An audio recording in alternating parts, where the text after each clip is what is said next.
We always kind of consider the finales to be the real sort of seismic episodes of the season, because they not only wrap up this story, but they also hopefully sort of set up the next season's idea. Why the hell are we stopping? That's why.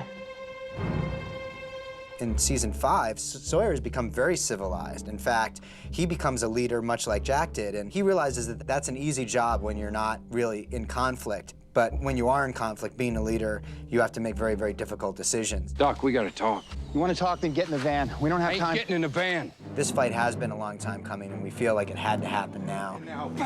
Watch the left. No. Yep, there it is. Celebrity deathmatch. Lost.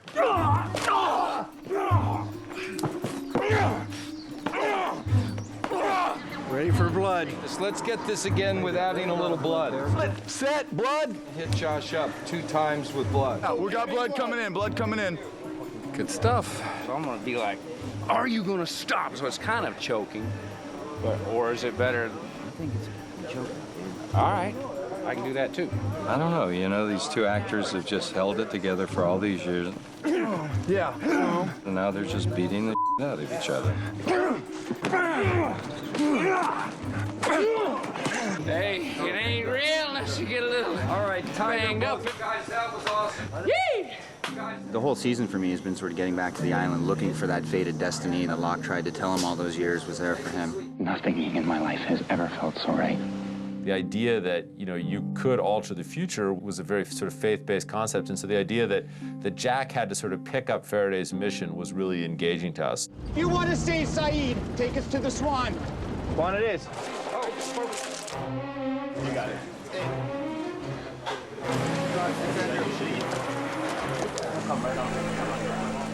The finale was huge, and we didn't have a lot of prep. First of all, we had to pick a place where we could create this construction site.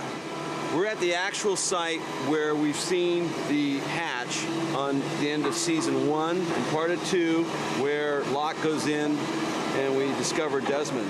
Our team had to work with geologists. We had to get permits. The state parks, the coastal committee, the engineering, soils. This layout is architecturally scaled to what we saw on season 2.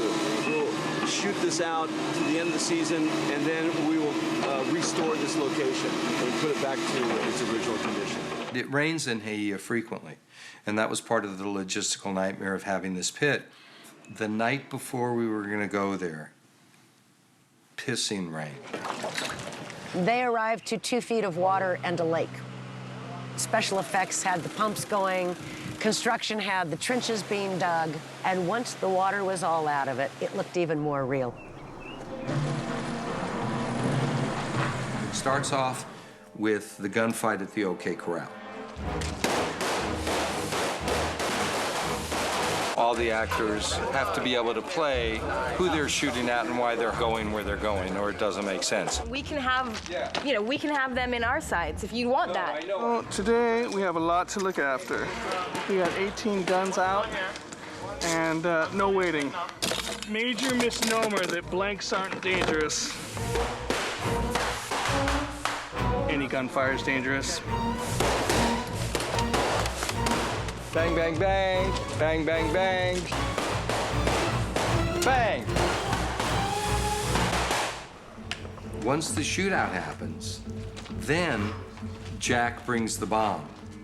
And then the hits the fan on a whole other level.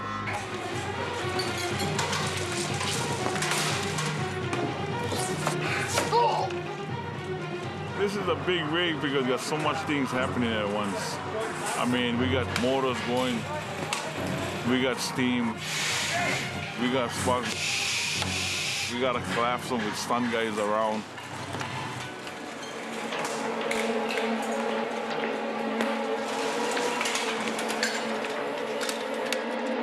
Action!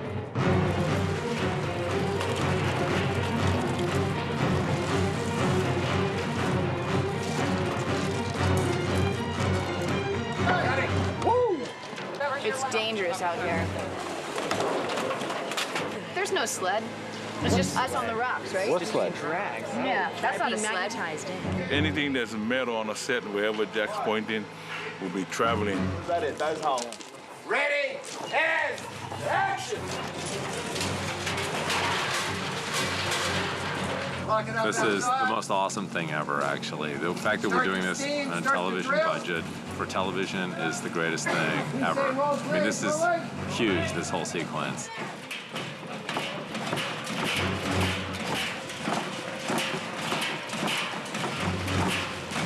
This is what you get when you watch the season finale of Lost, and that's a lot of everything.